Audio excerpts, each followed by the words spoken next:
क्या नाम है माता जी? Pavitra Lalita Devi Das. My god. Hare Krishna. Guru Maharaj His Holiness Gopal Krishna Goswami. Oh, अच्छा। Thank you. हरि बोल प्रभु। What's your name? Rajiv Shamdas. Your Guru Maharaj. His Holiness Gopal Krishna Goswami Maharaj. Jai Hari Hari Hari Bol. All God brothers and sisters. Hari Bol. Hari Hari Hari Bol. This is our head cook right there.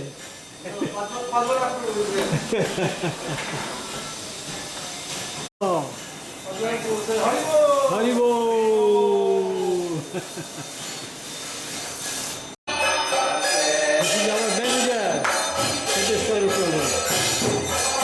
Distribution is the life and the soul of the devotee from system.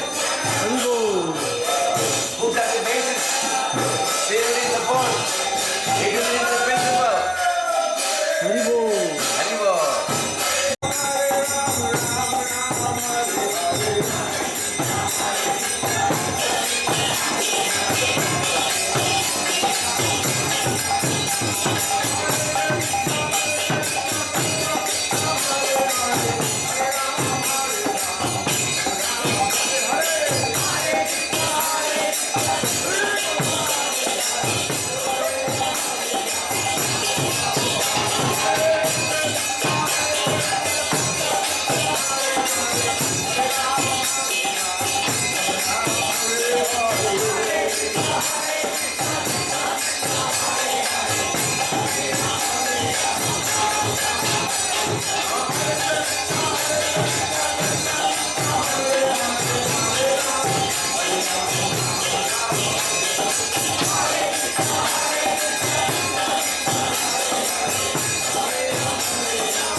Today we're going to have a program honoring His Grace Janmanjaya Prabhu, whose picture is here. He passed away a couple of weeks ago, and he's a disciple of Srila Prabhupada, but he is one of the devotees. Well, he is the devotee who first came to Atlanta. And by his endeavor, we are now sitting here together after 50 years and still chanting Hare Krishna, worshiping these deities. So he was the, you could say, the key person to make all this happen. So today we'll have Balabhaj Prabhu, who joined that temple a couple of years after Janmanjaya came. His Grace Balavanta is up here on the screen. There'll be some other Balavanta disciples. Balavanta actually was at Emory University as a student, and he met the devotees who were just passing through chanting. Later he became inspired, and that sparked all of this that's come. And of course, Balavanta is the person who got these 3 buildings for us, and we are still here today. So you get to have a little bit of the history of our Iskcon, Krishna consciousness in Iskcon of Atlanta. So afterwards we'll have a mini artik and of course prasad. So if you feel more comfortable, you might want to move over here. We have so much room over here, and then because some devotees they will be speaking on the screen also. So you might want to come. Maybe let's move over a little bit more if you want. Can everybody see? Okay. Everybody's happy with what they see? Or you can move over this way. The ladies here can move down this way. Hare Krishna.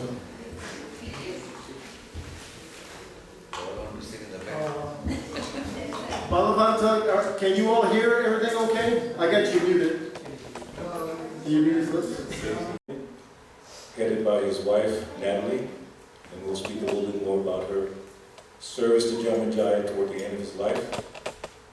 So I am very honored to be able to speak about him in the presence of His Grace Balavanta Prabhu, who will speak in a few moments. No sound? They are talking amongst each other. Oh, Gayatri is there. Well, that's this. Let's see if we can make sure they're here. Can you hear Gayatri? Not yet. You need to unmute. That is, you're unmuted and muted. Janmanjaya, how to explain about him? Let's put it in context. There's a very famous song by, not by a devotee of Krishna, but by a very famous reggae singer. His name is Bob Marley. And he said in one song, "In your great future, don't forget your past." Think about that for a second. Because everything we're doing now is part of this time in Iskcon, future Iskcon from the past. So many wonderful things that we have done as an institution. So many beautiful temples, so many books have been distributed all over the world, so many thousands and thousands of devotees. But, as Sikhi explained, there is a beginning to this segment of the Krishna consciousness movement, which is Atlanta.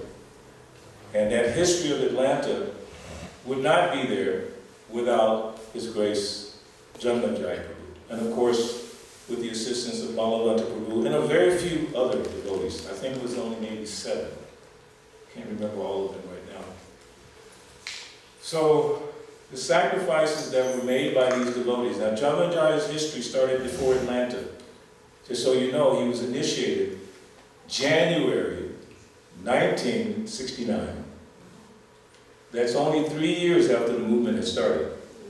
So sometimes you hear about all these devotees from the beginning, like Brahmananda, Kirtananda, different devotees who came in the beginning. But Janmanjaya came just a few years after that. We were recently visiting him, 2 occasions. One occasion was 2 weeks before he passed. The next occasion, with the Association of Sikhi Prabhu and a few others, it was a few days before he passed. Friday we came, he passed on Monday. So when we visited him on Friday, my faith in Krishna consciousness increased 1,000-fold, being in his presence. This is how wonderful he is. He couldn't talk very much, but the nature that I know of Janmanjaya, which is a very blissful, happy, encouraging nature, was still there. In fact, the first time we went, 2 weeks before, he spent more than an hour telling the history of how he came to Krishna consciousness, how this temple started with the help of Balavanta. At that time it was Bill Ogle at Emory University. Beautiful, and I'm going to transcribe that and make it available for all of you. Because you have to know, don't forget the past in our great future. Let us not forget the past. This temple was built on a very strong foundation. Foundation meaning faith. When Janmanjaya came to Atlanta, there was nothing. Nothing. I mean, in terms of Krishna consciousness, nothing. No devotees. Except our dear Balavantra Prabhu was very receptive. He had met Janmanjaya before. So they built this temple, the Atlanta Jatra, which started not here, but on the other side of Atlanta, near Midtown. It was built on faith. I'll put some of the pictures out for you later. When you see the first Harinam Kirtan party in Atlanta, it was on between 10th Street and 14th Street. That was on Peach Street. So there's a segment which was called Hippie Land. It was all the hippies, including myself. All the hippies were there, thousands and thousands and thousands.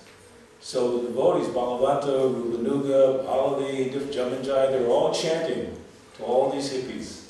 And that's how the movement started. Now, one thing about how the temple started, it's a little small pastime that involved me. I was remembering, and I thought it was a dream, but it was not a dream. Janmanjaya confirmed. When I was a young musician, I was performing somewhere, I don't know, that night. And then we came back and stayed in someone's house or whatever it was. Just so happens, where I stayed that night was across the hall from where devotees were staying. But I didn't know that at the time. I had never seen a Hare Krishna.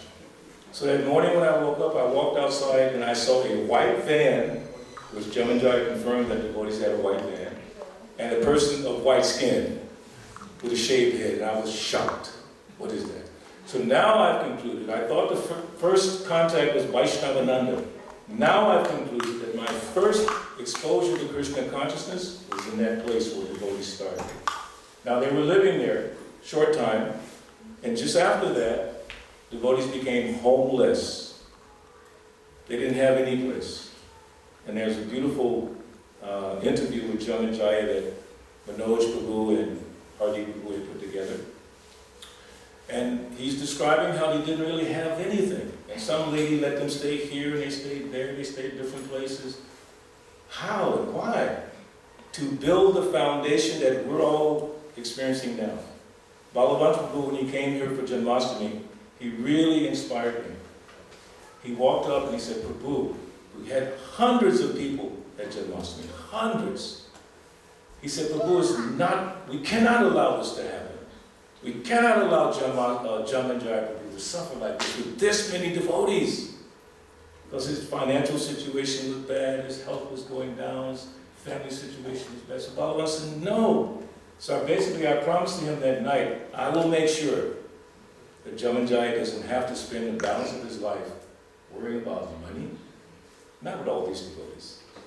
So to let you all know that we started a little campaign to help him.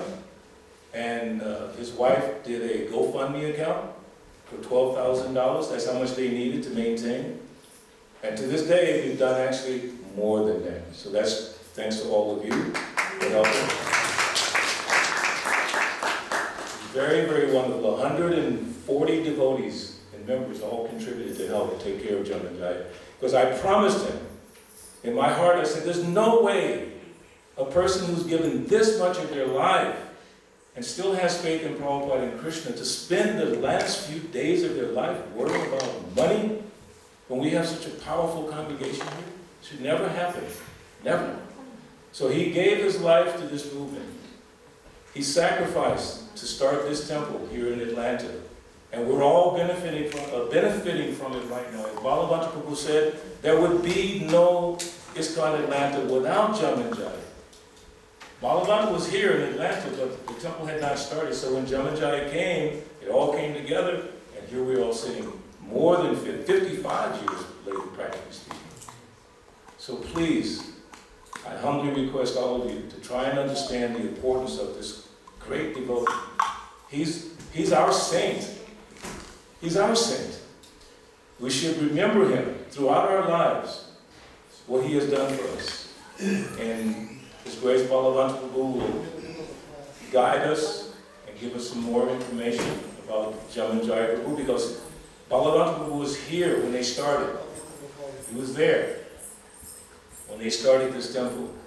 I remember when I joined in 1973, we didn't have Radha Madan Mohan, We didn't have Gornitai, and we did not have Janmanjaya. Do you know who we had? Who knows? What were the deities? Yes.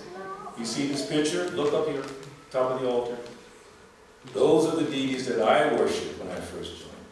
But before this painting was another painting of Gornitai, Panchatattva. So devotees were so fired up just under this picture. So many devotees joined, so much book distribution, so much. The first Gorpanima I experienced was with this painting. The first Janmashtami with this painting. And the energy was amazing. But again, it began with the sacrifices of Janmanjaya Prabhu, Balavanta Prabhu, Jayasena Prabhu, Balavi Prabhu, Tara Prabhu, and there was a couple of other devotees. I think Balavanta said one young man, his name was Curtis, but I can't remember the lady, but it's just this little group. And here we are now.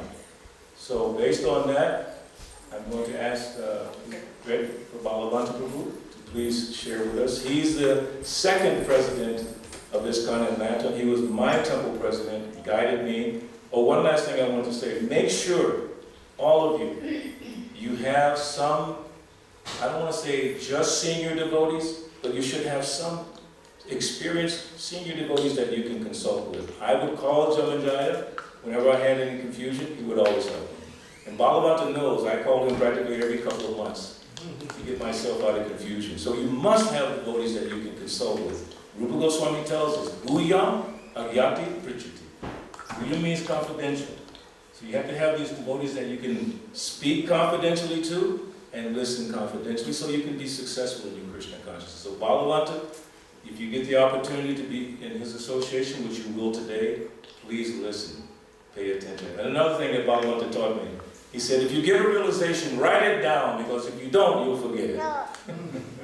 He's amazing devotees. So let's welcome His Grace, Balavanta Prabhu Ki Jai.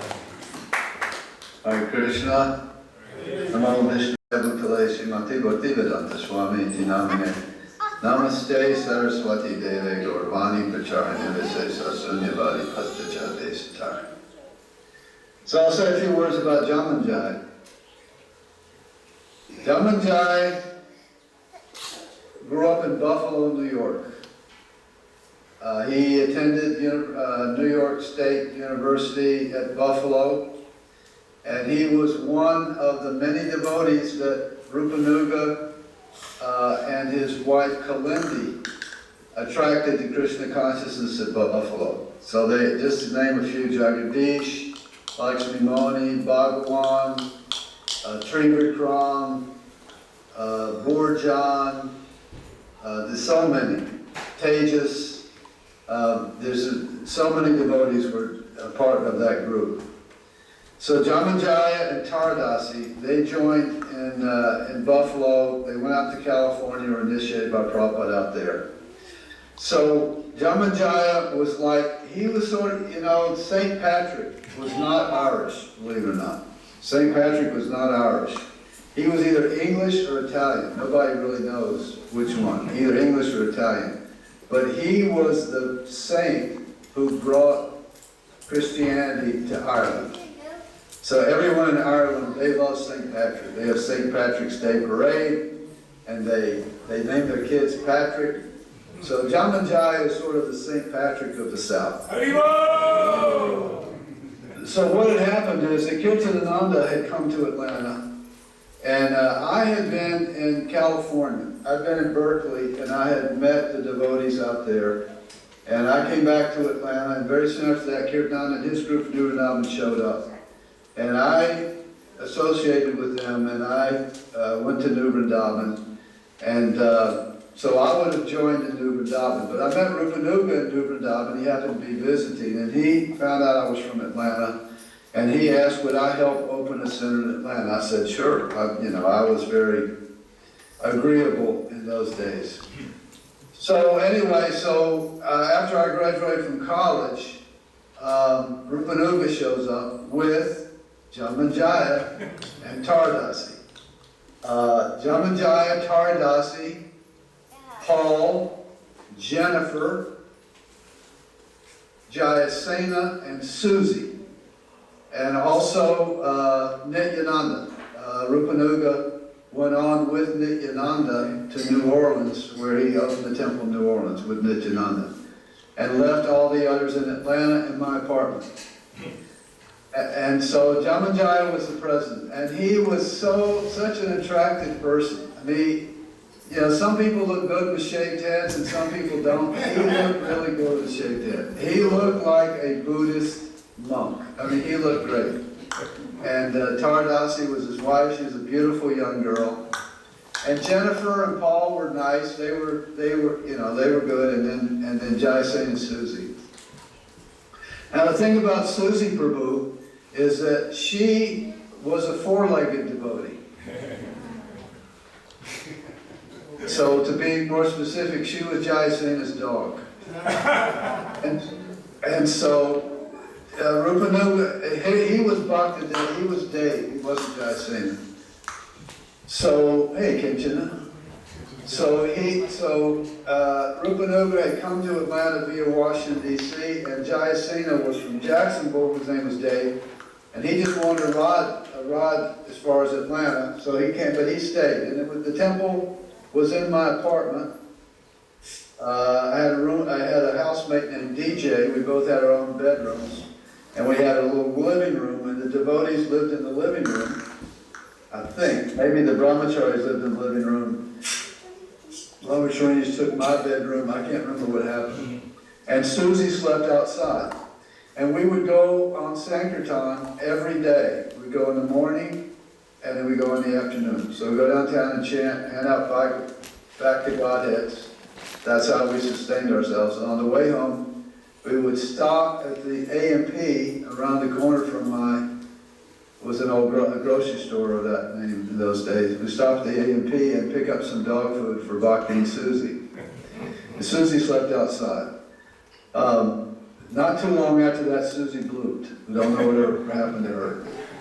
But Dave stayed and became Jayasena. Jennifer and Paul went back to Buffalo. So that just left Taradasi, Janmanjaya, me, and Dave. So we were in my apartment over by Emory, and we would go to Sankirtan every day. I was a Sankirtan leader. And Janmanjaya then found this place for us to live. It was not in Midtown, Balabhadra. It was on 9th Street. So this was May, June of 1970. It was on 9th Street, which is just sort of near Piedmont Park. And it was great. The temple was great. I'm sorry Parampra's not on here, but he was part of that because in those days the Mayor Baba people used to come to the temple every night to hear Bhagavad Gita class, or at least 2 or 3 nights a week. We had a Sunday feast that was packed because that was the summer of the Atlanta Pop Festival that took place down in Byron, Georgia. So all the people, there were people from all over the world had converged on Atlanta for this pop festival. And we were the Hare Krishnas, and so, you know, we had our Sunday program and everybody came, it was packed. So, you know, we were doing really well. We had I had studied a little bit. I'd studied Eastern philosophy. I was going to go to India and go into a monastery for a year. So I treated it like a monastery. I was very happy there as a brahmachari. And anyway, so we were doing well. And we went to the Atlanta Pop Festival at Byron, Georgia, and it was fantastic. We really did well there, collected a lot of money, bought our first band, went on stage and chanted Hare Krishna for the Sunday morning program for everybody. We came back, we bought a van, and we brought Valerie with us, who later became Balavi, became my wife. And there's a short story about that. Janmanjaya was the president, I was a Sankirtan leader, but he and I were we were real close. And he was just great. I mean, he was friendly, he was knowledgeable. He taught us how, let's keep focused on him. He taught us how to be Krishna conscious. He taught us how to take cold showers in the morning. He taught us how to chant 16 rounds. He taught us about the 4 regular principles. He wrote to Prabhupada. Prabhupada would write back. We would read the letters. He would give Bhagavatam class in the morning. I would give Bhagavad Gita class in the evening. He taught us, Tardasi taught us how to make samosas, how to make cashew cookies, how to make apple crisp. I think granga potatoes. I mean, I think all those basics were taught. Tardasi was a cook and I was her assistant. I basically chopped things up. So, he was just great. He and Tardasi, they were a mother and father. You know, they were steady. They were, you know, fixed up. They understood how to practice Krishna consciousness. We kept the temple clean. We would go out to the farmer's market every Saturday and we would get apples and whatever we could get, bring them back and distribute them in Pumat Park. The Almond Brothers were playing for free. They weren't famous yet. When they would take a break, we would go on and chant and lecture. They would sit humbly and listen to the lecture. So yeah, I mean, and you know, Janmanjaya, and we would go to Athens once a week. We would go to that with a real exciting part of the week when we went to Athens, and we would chant and we would distribute prasadam to the students. So anyway, so then we met Valerie, and she wanted to go to New Vrindavan because she, you know, Kirtananda was a very impressive speaker in those days, and she wanted to go to New Vrindavan, but I knew Kirtananda pretty well because was the first one to come to Atlanta. He came here twice. I set up engagements for him, so he and I were pretty close. And so I kind of pulled him aside and said, hey, what about Valerie staying here in Atlanta? She didn't know anything about it. And she didn't know anything about it for years and years. I think it's only like 10 years ago I finally told her. And so it was time for them to go. He said, well, we'll see what happens. It was time for them to go back to New Vrindavan. Everybody piled into this Dodge van. And it was pretty full, and Kirtananda was standing by the door, and she was about to get in, and he said, you know, it's pretty full, the van's pretty full. Why don't you stay here in Atlanta? They need devotees here. And so she stayed. So that was in July of 1970, so she became the first brahmacharini, and as Balabhadra said, then Karita joined, she was a nice devotee, and then Curtis joined. And we all went to New Vrindavan in August for the Janmashtami festival. We were living on 9th Street, nice little house. I used to go behind the house and smoke because I was addicted to cigarettes, but I was able to stop after a few days. Janmanjaya, he also was addicted to cigarettes, and he wasn't able to stop until he got initiated. So, but when he got initiated, he stopped. So he understood the problems I was having. Anyway, so I was able to stop. So we went to New Vrindavan. It was in 1970. That was the year the sannyasis were preaching impersonalism. It was a very bad situation. We came back, and when we got back, it was the landlord told us we were being evicted. And we were evicted because we had so many crowds that used to come to the temple for Sunday feast and for Bhagavad Gita class that the neighbors were complaining, and you know, the other thing was we used to go around at 3 o'clock in the morning and steal their flowers. It's a standard practice that we inherited from New York City. Anyway, so we got evicted, and so from the end of August until November 1st, when we got the temple on 13th Street, we were homeless. And so Balabhadra alluded to that. We were. There's a lady who was in front of the temple named Bonnie. She had an apartment next to Piedmont Park, and she was out of town for a week, so we stayed there for a week or so. We didn't have a telephone. We didn't have, you know, we would stay in the crash pad on Piedmont Avenue. There was an abandoned building on West Peach Street. We'd stay, you know, a week at a time, just eating up the time between September and November 1st. So finally, November 1st, we got to the temple on 13th Street. Janmanjaya did all that arranging. And we were still going to Sankirtan every day, morning and afternoon. Dave was faithful. He went out every day. I went out. And Vallabhi went out. Janmanjaya and Tardasi go out half a day, or sometimes a full day. And that's how we survived. Our rent was $500 a month. We had no idea how we were going to pay it, but we somehow paid it.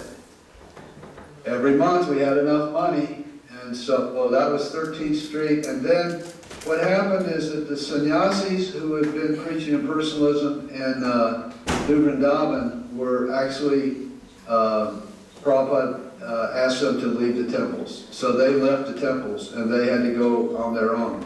They went to Miami because there was no temple in Miami. They went to Miami, and then from there, Garga Muni went to Gainesville, and Brahmananda went to Tallahassee, and Vishnu John went to Houston. And so then a few months later, so now we're into probably early 1971. Actually, yeah, it was about March, April 1971. Prabhupada ordered Garga Muni and Brahmananda to go to Pakistan. So the Gainesville Temple and the Tallahassee Temple, which had been established, they had physical facilities and they had some devotees. So they needed temple presidents. So Bridananda was sent to Gainesville and Janmanjaya was sent to Tallahassee. And I was asked to become temple president in Atlanta. So that's how that happened.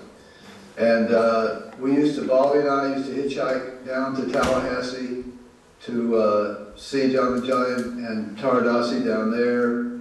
Amiyatma Prabhu, who just passed away, and Alajwa joined in Tallahassee. There was a Chayavana Swami who became fairly famous in his day. He joined in Tallahassee. So it was nice, and Atlanta Temple continued to work. And then what happened was that Prabhupada asked for devotees to come to India. So Janmanjaya and Taradasi answered that call and they went to India. I can't remember what happened in Tallahassee. I think it eventually closed. And then they went to India and they served there in New Delhi and other places, had association with Prabhupada. And then a few years later, he came back. And by the time he came back, we were on 13th Street. And so he became, I think he came maybe, we were on 13th, I think, but we went on Ponce de Leon. So soon after he came back, we moved to Ponce de Leon. And soon after that, and he came back and he, lived in Atlanta Temple with Taradasi. And then we opened Murari. At some point he went to Dallas. I can't remember when that was. Maybe when he came back from India, he went to Dallas, worked in the Gurukula, and then he came back to Atlanta. And we opened Murari, and he became the president of Murari. So, so then you know the rest. By that time, you were, Balabhadra, Gayatri, Kinchana, you all, knew him at that point. So I can bring you up to there. That's the history. And Janmanjaya, my godbrother, and I know him very well. I know the depth of his Krishna consciousness. I know the depth of his character. He's such a great soul. And I absolutely am totally confident that Prabhupada was with him at the time that he departed. There's no question.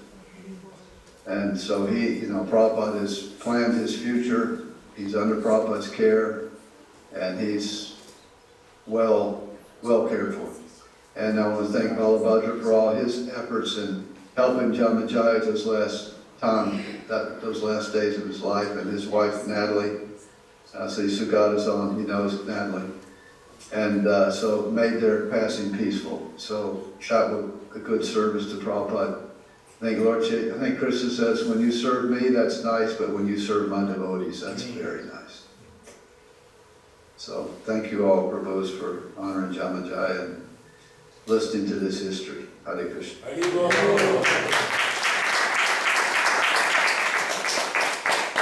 So now we'll hear from Gayatri. Then we'll get to Krishna.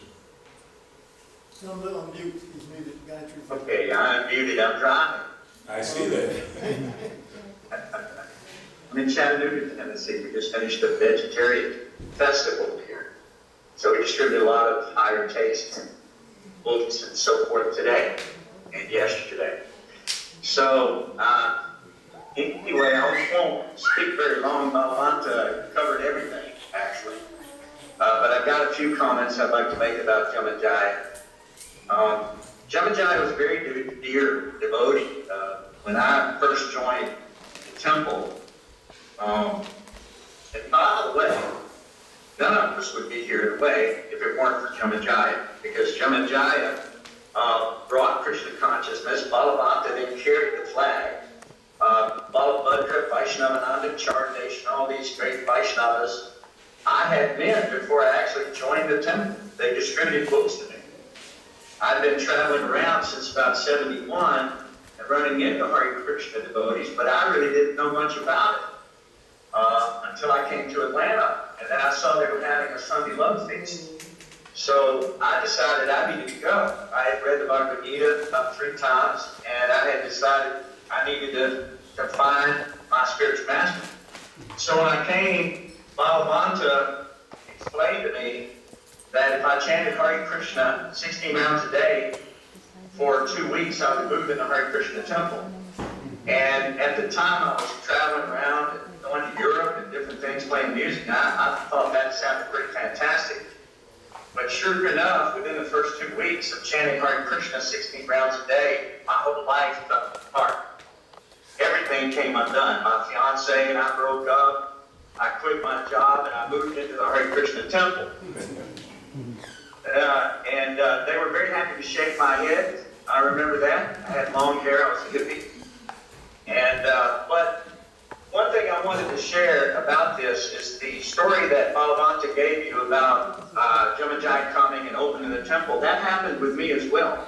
So after several years living in the Brahmacharya ashram in Atlanta, being the book distributor with Balabhadra and Chardesh and Vaishnavananda and us traveling all around, just the happiest days of my life. But during this time, Janmanjaya was at the Marari farm. And so we had sanctum parties, and we would go to Marari farm. Matter of fact, at one point I had the Bhakta program, and I used to take all the Bhaktas there. And Janmanjaya had the place. It was fantastic. There were a lot of devotees there. There were tons of devotees in Atlanta. Everything was just amazing. And so we used to go up on the milk run. We'd take the Bhaktas up there to Marari Sevaka and shave their heads up there so they couldn't leave, you know. But we had a big time with that, and the whole time Janmanjaya was so kind and so sweet to me. As a matter of fact, he was a big challenger. When he would take out a party to do book distribution, he'd take the ladies out, and they did great. So it was really difficult for us brahmacharis to keep up sometimes with the book distribution, with those Christmas marathons and such. But at one point, I moved to Nashville, Tennessee in 1981, I believe it was, and we opened a temple on Music Road. And Janmanjaya Tardasi moved in with me for an extended period of time, and so did Rupanuga and his wife Krishna Kripa. They actually stayed 3 years in Nashville with me. On and off, they were traveling some. And Janmanjaya was there. Janmanjaya did everything first class. Janmanjaya was, just to look at it, made you Krishna conscious. His eyes were piercing. You could literally see into his soul. It seemed like they were kind of a lighter color iris, you know, and it's very attractive. His face, his complexion was beautiful, and he was always so kind to me. And when he came to Nashville, he came to assist in opening that temple there. So he's been involved in opening several temples, and he came with Rupanuga as well. So that was just an amazing period because the prashadam was fantastic, the preaching was fantastic. We opened the Nashville airport. Some devotees were actually made. I think Rajaraja Sutta came from that preaching effort in Nashville that Janmanjaya was a part of. And Rupanuga was there. And we lost our lease on the buildings. So it's very important that we buy the buildings. That way we don't lose these leases and we have to continually move about. So that's been the situation there. But later, with Janmanjaya, he started an art business. And you might remember Veda Guya was in the art business. I was in the art business. Salochan later got in the art business. And Janmanjaya got in the art business. And he was framing prints. So we had a few trucks on the road, and so we availed ourselves of his prints. And we worked together with Janmanjaya for several years. selling his product. Very well received. It was very well done. His business was run very, very well. It was very honest, very straight up. Everything was organized. We would come in, we'd load up, go out, sell the art, bring it back. Whatever we had left, he would take or replace. We did that for several years. And as a matter of fact, he kept a couple of my salespeople after I got out of the art business. Steve Kemper was one of the guys that stayed. But during that time, Janmanjaya always mentored me. And he used to come, Rupanuga actually performed the wedding ceremony of my first wife. Janmanjaya used to come and counsel me on being a good husband and how to be a Krishna conscious husband. And at the time, there was not a lot of information about that that I was aware of. This would have been in the early 80s. So Janmanjaya was a great help on that with me, and just a blessing to us all. He has been involved in opening temples, running temples, serving Srila Prabhupada all this time. I take the dust of his feet on my head, and I offer all my repeated obeisances to Janmanjaya again and again and again, and all these great stalwart devotees who came as a result of him coming, who were also my great mentors, like Balabhadra and the other devotees that were in Atlanta at the time. And there's not enough words that we could say about Janmanjaya's glories. But just to say that wherever Prabhupada is, whatever Prabhupada's doing, I'm confident that Janmanjaya is with Prabhupada at this time, and he's probably opening a temple somewhere in the universes. So all my respects to all the assembled Vaishnavas and to Janmanjaya Prabhu. Gayatri, you're going to jump down. No, Gayatri, you're going to join Janmanjaya if you don't keep your hands on the wheel. He's got it so right. Let's do that. No hands. Thank you, Prabhu. Thank you so much. Thank you all.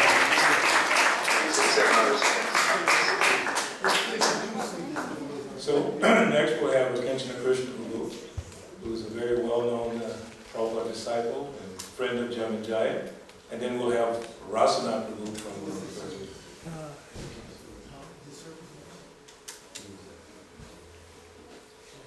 So Krishna, you're on mute. You gotta hit your mute button now. You gotta find it like I did. It's down in the corner somewhere. Down your left-hand corner, Kinshana, there's a little button that says mute. You got to hit that button. Yeah. Unless you can. Oh, you lost. No, you can't. Hit the one next to it, Kinshana. I think it's You hit the video. There you go. Oh, there you How are. about that? That works. Okay, that's right. I'm sorry, I'm technically challenged. I first met Janmanjaya when I went to the Murari Sevak farm. I was in Gainesville, Alachua, Gainesville, and Balavanta wanted more devotees out on the farm. And at that particular time, I just happened to need to move from Gainesville, so we did. At that time, my wife Shranti stayed in Atlanta to sew for the deities, and I went on to Murari to service there. All I can say is Janmanjaya was, his personality was, the only word I can use is smooth. He was so mellow and so kind of angelic in a masculine kind of way. Everything he did was just very calm and very thorough and very professional. And I always had high regard for him. I don't know for sure if he was part of the party, but back in my hippie days, I visited Atlanta down on the Peachtree circuit. And of course I was a hippie at that time. That's the first time I ever saw devotees, was on the street. And I remember them, I think they had conch shells collecting money. I remember one of them had a turban wrapped around their head, or maybe a couple of the devotees did. But I wouldn't doubt if Janmanjaya was there. He was. Yeah, and that was my very first vision of the devotees. Unfortunately, I also went to the Atlanta Pop Festival in 1970. I was there a couple weeks early, and I helped build the free stage across the street from the main stage. And it was just a drug fest at that place. They had booths set up selling drugs right out in the open. But I wish I had met devotees at that time, because it would have saved me a lot of pain for the next few years.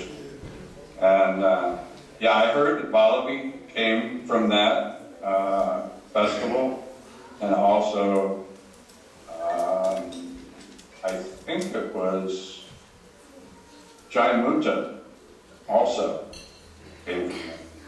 Anyway, this is about Janmanjaya. He was just a wonderful, wonderful person, wonderful devotee. I really loved him, even though he thought I was pretty wishy-washy. But he had it right at that time. Anyway, I can't say too much more. Just I have great memories of him. Akinchana, would you tell the story of when you first drove into Murari? Janmanjaya was the president then, and you looked up on the hillside. You told me that story once. Brown Swift cows. Yeah, I was trying to find Murari, and it's just all dirt roads and hills. So I got directions from Mr. Clark up at the Clark store, and he told me, what road to go down. So I followed that road. Finally got to where I thought it was the right place, and the gate was on the left. So I got out of the car and opened the gate to, so I could drive through. And I heard this faint music. It was just a very sweet music. And I didn't know what it was. And then I looked up to my left, and on the hillside, it was covered with brown Swiss cows, and they all had bells on them. And all the bells were ringing because they were grazing on the hillside. And I just felt so thankful to be there. I thanked Krishna right on the spot, and I had tears in my eyes from that. It's so wonderful and so sweet. And that's the story of me first arriving in Murari Seva. Thank you, Krishna. Haribo!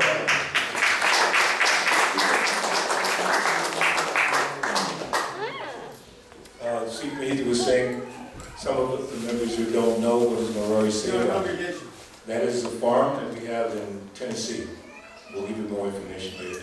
So now we'll hear from Rasanath Prabhu. Actually, Rasanath Prabhu was considered one of Janmanjaya's closest friends. His wife just mentioned the other day that Rasanath's like right with Janmanjaya. So Rasanath Prabhu, please share. Yes, Janmanjaya and I were two brothers from different mothers who spent so much time talking. He told me so many stories about Prabhupada. There's one story that he told me that I never forget. He told me that one time, I think it was in the Mayapur of Vrindavan, that he was trying to build a Vyasasana for Prabhupada. And he was struggling like anything, spent several hours, several days, didn't get anywhere. He was in this little room somewhere, and he said that at one time, he was struggling like anything, and Prabhupada came, he stood by the door, he looked at him, and didn't say anything. Just was look at him, trying to figure it out how to make this Vyasasana. And then he said that Prabhupada turned to him and said, you should call a professional for this. And after that, he said, he went out and got the carpenter to do it because he just couldn't do it. So Prabhupada just told him that and walk away. Get a professional and go. But anyway, Janmanjaya and I had so many wonderful times together. He was such an amazing devotee. Really, like Krishna said, he was an angel. He was an Gandharva, you know. Was lucky to have had his association. Here, you know, we used to go bike riding, walking, you know, Japa walk in the woods. Anyway, I miss Janmanjaya. Really do. Really do. That's all I have to say. Thank you. I think we have prabhu. Oh, please come. If you come here, they'll be able to see you. So if you sit in that chair. Okay. Come on. And then we'll hear from Jai Govardhan, who we worked a lot with.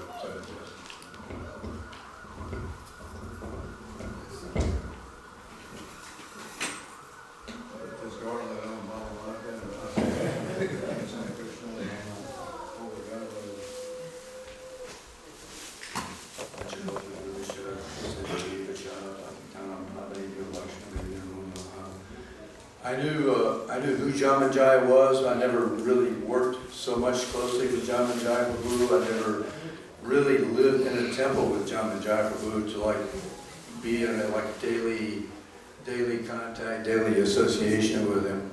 But a few weeks ago, as we heard the news that he was approaching the end of his lifetime, I took Chardeshna to visit, and I asked him, is it possible I can just play for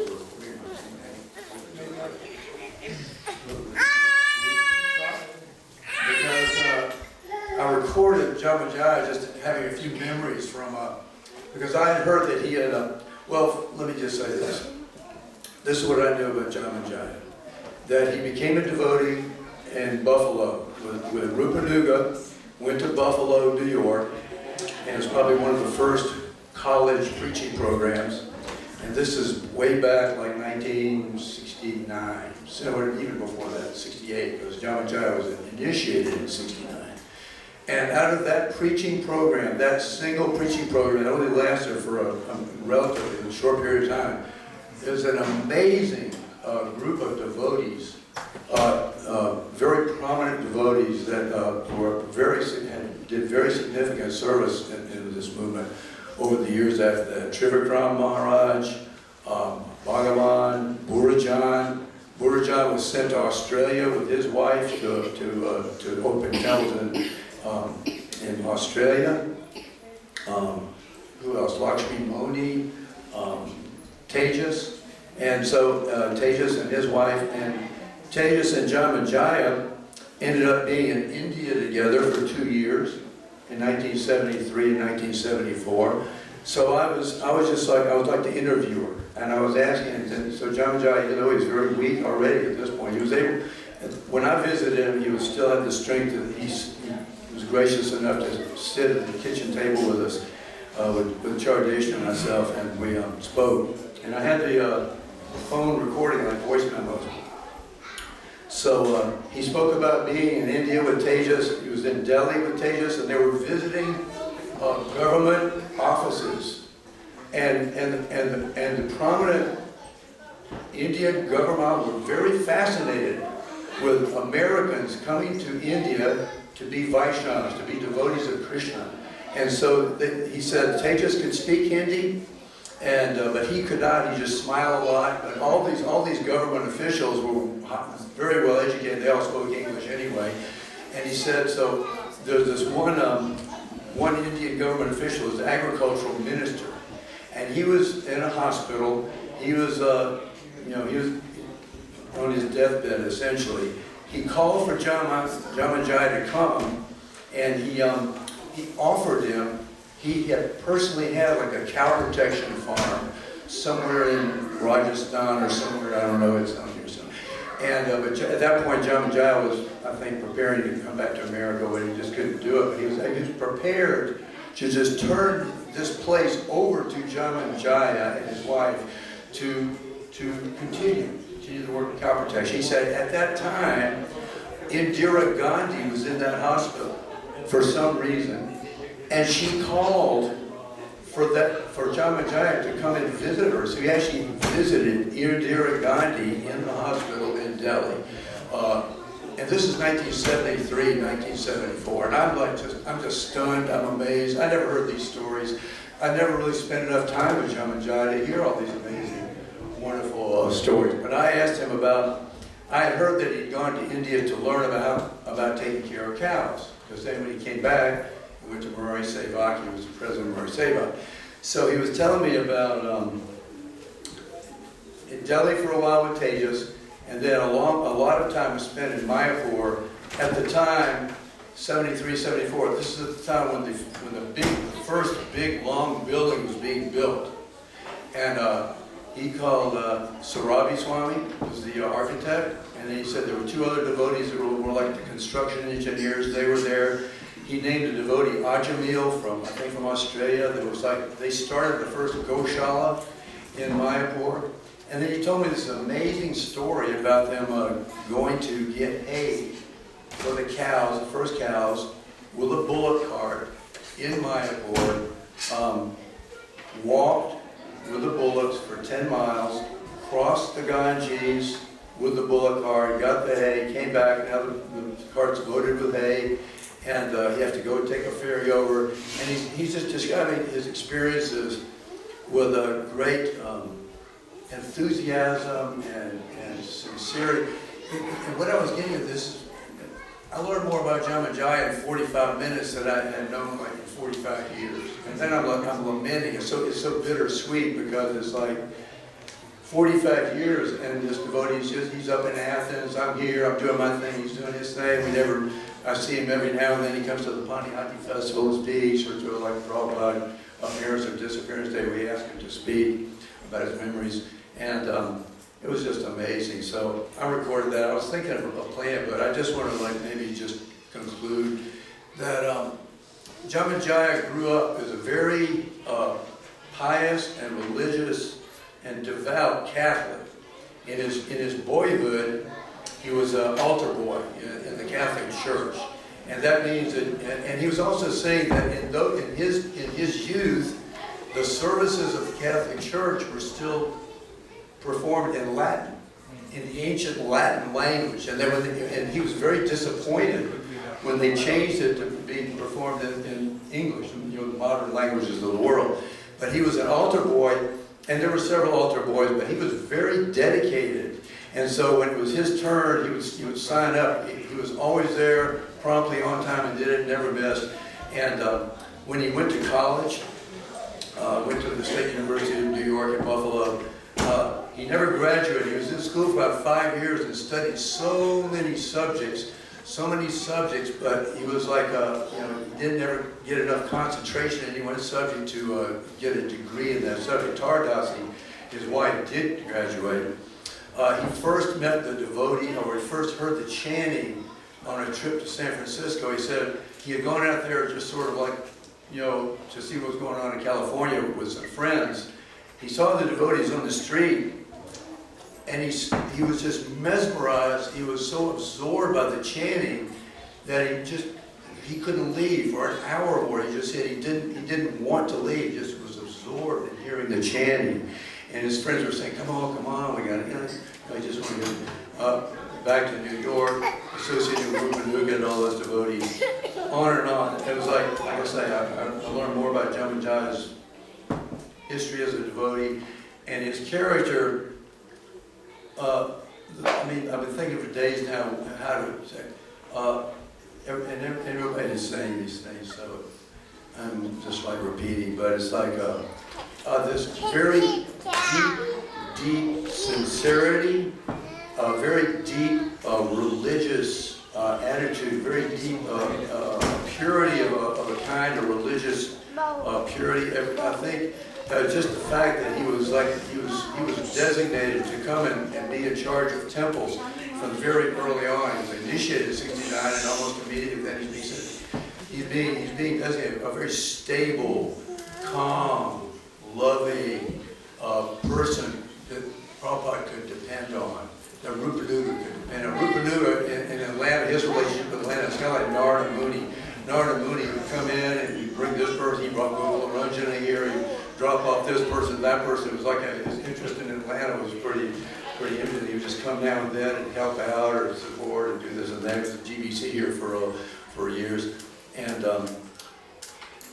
Janmanjaya Prabhu, we love you. Thank you so much. Hare Krishna.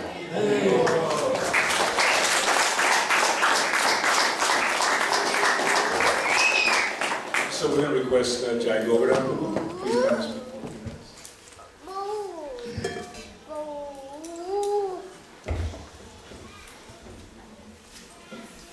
Offer my obeisances to all of Janmanjaya's godbrother, Prabhupada disciples. Hare Krishna. I kind of like Prabhupada, I didn't know Janmanjaya that well. I lived in the temple for 10 years, from 85 to 95, and I'd seen him a few times, and I knew of him, but then I moved out of the temple, I was married, and I went and I was working a job with a couple, container store, this place, that place, and not very happy.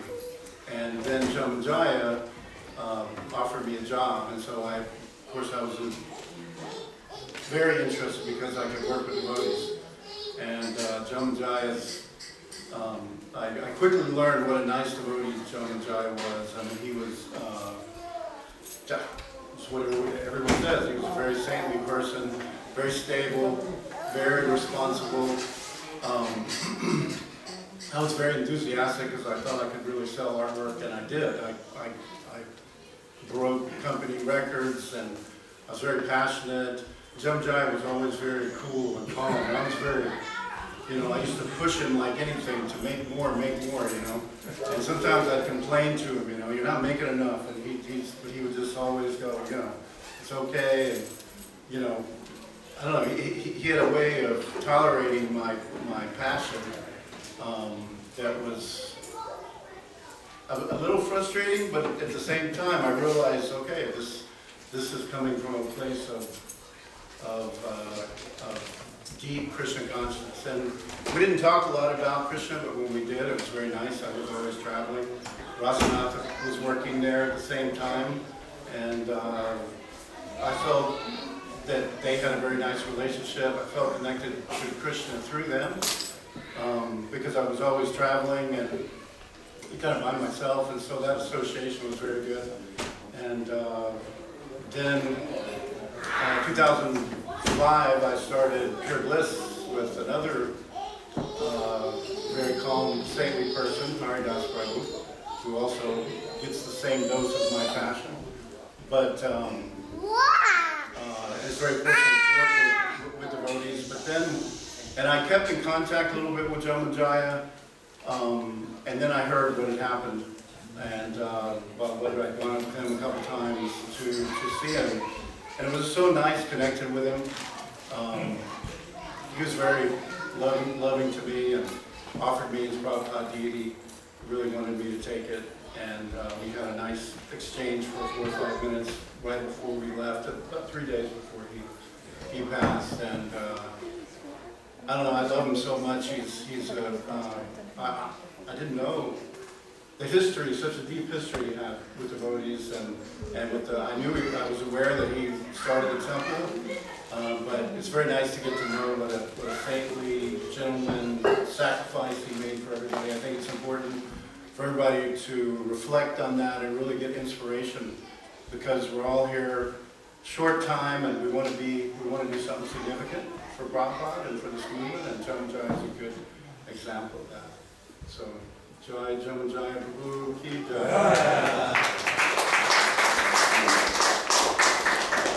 So I'm going to ask Sikmeet to speak in just a minute.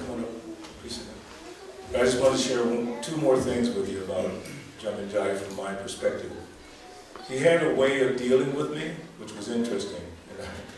And the last time we saw him 3 days before he passed, I reminded him what he used to do. When I would get too mental and too off the track, he would look at me and he would say, "Bala Bhadra." And I knew to stop.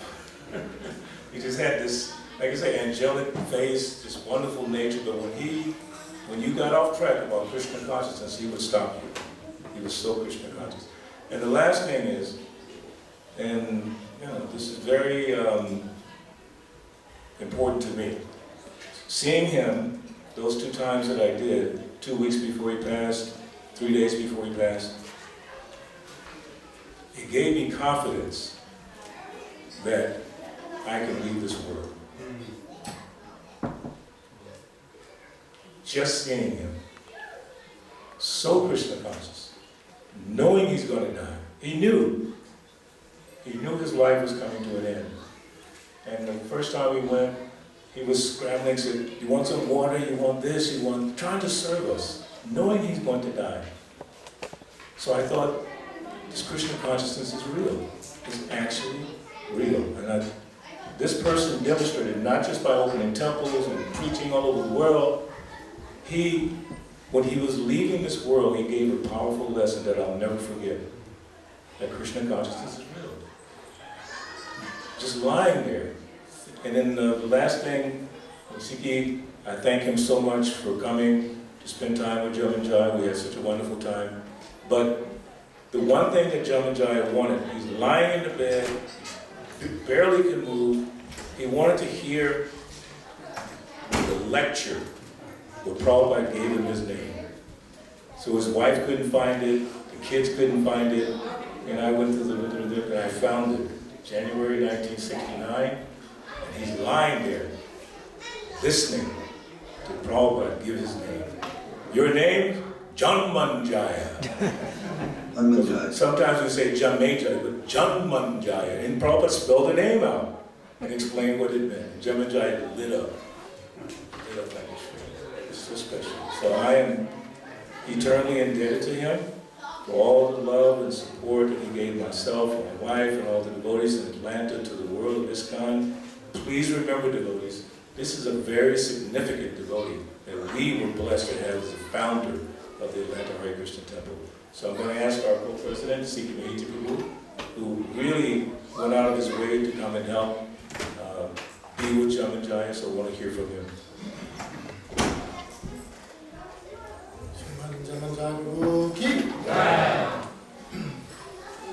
One thing I've been thinking about during all this is it might be hard for most devotees in the congregation to relate to what these devotees are talking about, because really we're talking amongst ourselves, especially for the new people. They're like, what the heck is all this? But you have to understand this movement's gone through certain phases. So, as we know, Srila Prabhupada being the ultimate revolutionary, coming at age 69, such a glorious and hard journey, and then inspiring all these devotees to catch that same mission, to expand Krishna consciousness. So in those early days, especially 69, 70, they were opening temples with great austerity. I mean, think about it, if you're a 20-year-old man, what were most of us doing? In college, getting ready, planning my life, I have all these. They gave all that up. And the parents were not happy. Many parents, my mother said, I will kill myself if you don't go back to school. You're like, no, I'm going to keep going anyway. So what motivates people to do like this? This is the love, not a material kind of love, but a love that Prabhupada brought for Krishna. And so even Bhagavanata, he was studying philosophy at Emory University, just here. And that's when he met the devotees. He even studied about Lord Chaitanya, believe it or not, at Emory. So he knew some about Gaudiya Vaishnavism and things. So from there, that great austerity, imagine you're at Emory and they're going all the way downtown to do 5 hours Harinam and come back. Going like this. To buy buildings and you don't know how we're going to pay for it. But we need a building because we keep getting kicked out. You know. So this was the pioneering stages in the beginning, but it was from a center of love we could do that. So now we're more, you know, this is the next stage. Of course, Prabhupada at one point he said, okay, stop opening temples.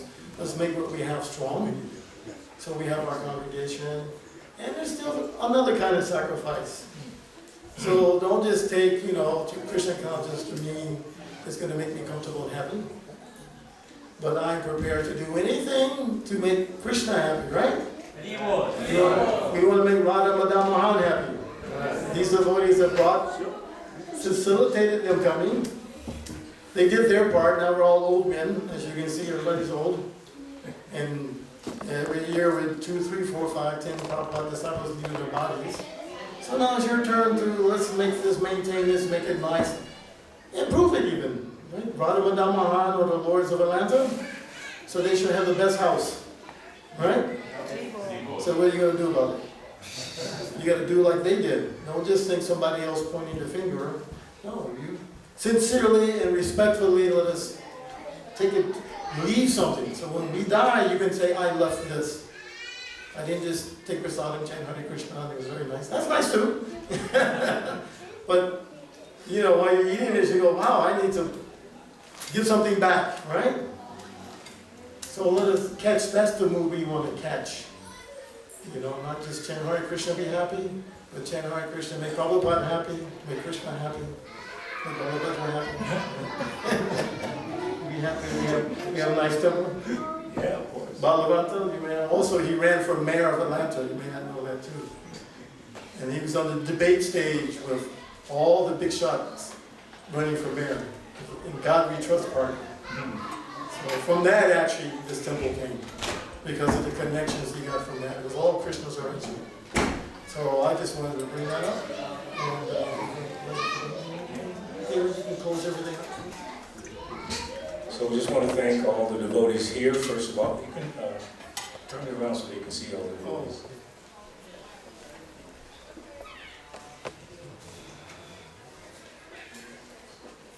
Bhagavanta, Rasana, Gayatri, Krishna, Krishna, Haribo! Haribo! Haribo! So this is all because of Janmanjaya, Bhagavanta, Jayasena, so many wonderful devotees who sacrificed so much. My wife spoke this morning with Gokul Ranjana Prabhu, who's not able to be here. He lives in the Taliban. He was one of the original members of Atlanta. He just wanted to say how much he appreciated Janmanjaya, how wonderful he was, how kind he was. That's been echoed by everyone. Again, I just want to say, you have a saint in Janmanjaya. Someone that we can all say is the saint of Nirvani Hatidam. Just like Prabhupada said that Jayananda Das Thakur. Jayananda Das Thakur is a very wonderful devotee. In all the Rath Yatras you see his picture. And it's confirmed that he went back to Godhead. Prabhupada confirmed that. So we have a saint from Atlanta. Of course there are many saints. But this one devotee who helped to start this project, Janmanjaya Prabhu, is our saint. So let's all please remember him. Ask questions about him. We'll publish some of the transcripts, like Prabhupada has a recording, I have a recording. We'll publish all that so you can hear it. So, Janmanjaya Prabhu ki jai! Janmanjaya Prabhu ki jai! Janmanjaya Prabhu ki jai! So you can all turn to the deities. I think, Sweta, you want to announce? We're going to sing a prayer, really, for the departed Vaishnava, and go for it. Nada,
I'm not going anywhere.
Jai Shri Prabhupada ki, Janmanjaya Prabhu ki.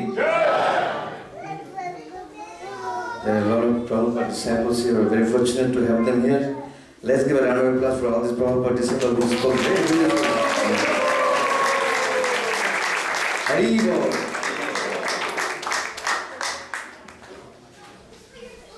We have a very special sponsor for the Sunday feast.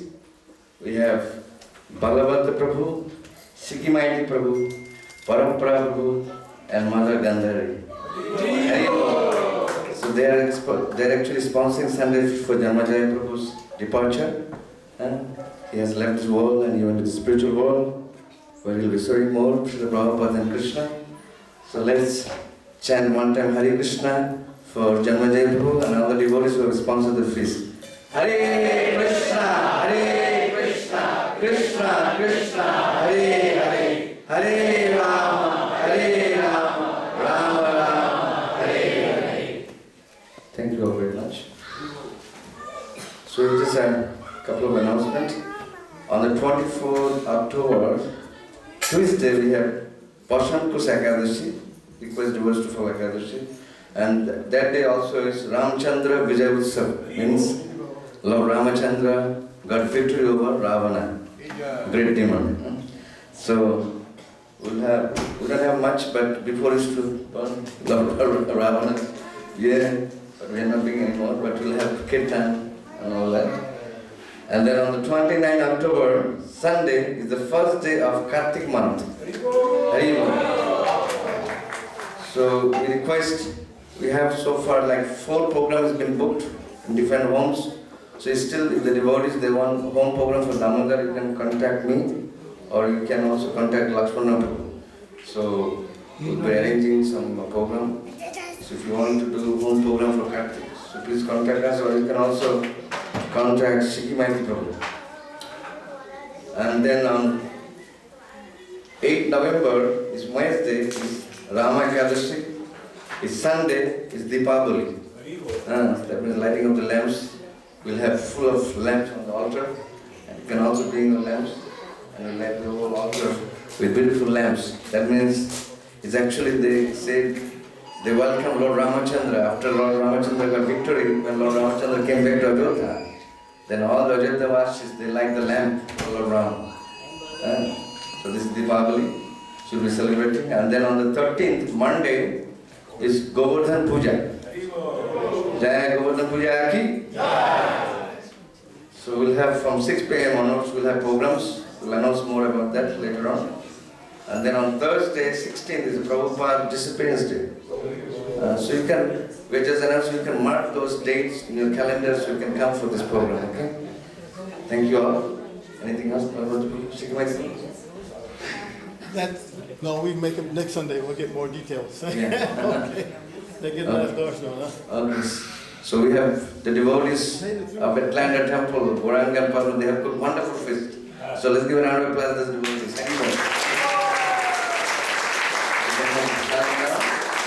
And we really thank Balabhadra Prabhu, Sikhimaiti Prabhu, and also Parampara Prabhu to be here with us for glorifying Janmanjaya Prabhu. We didn't know about him so much. I don't know how many of you know Janmanjaya Prabhu before this discussion? Only few. We didn't know, so they discuss how much service, how much dedication they have done to establish this temple in Atlanta. Now we are here. Srila Prabhupada was very pleased. When Srila Prabhupada came here, he established the deities and he said to the devotees that I have brought Gaur-Nitai to your country Now you go on and worship them and take care of them. So last 50 years, by the help of the Prabhupada disciples, Atlanta is taking care of those deities of Gaunitai. And these deities are established by Srila Prabhupada. Jai Srila Prabhupada ki Jai. Thank you. Hare Krishna. So now we'll have deities, final darshan of the deities. We can take the blessings and then prasad will be served outside. Oh, so just to have a little announcement, our temple president Balaram, our his name Vedas Prabhu, he wants him to announce a little bit. They are going to India. So bless them. Hare Krishna. Hare Krishna. Yeah, we'll be going to India on Thursday. We leave. And so on behalf of the ashram, I'm Bhakta Nin. On behalf of the ashram, we'd like to thank everyone for your prayers and your support to help us get there. And I believe we'll be serving pizza in the back. You know, just please come and take freely. It's all Krishna. It's all Krishna. And if you'd like, we're also taking prayer requests. So when we go to India, just come to us. We're gonna, take a list. You give us your name, any prayer requests, anything that you might have, we'll take to India with us. Please come to me or anyone else that you may know from the ashram. We'll take the prayer requests. We'll be out back right here with a table full of pizza. Hare Krishna.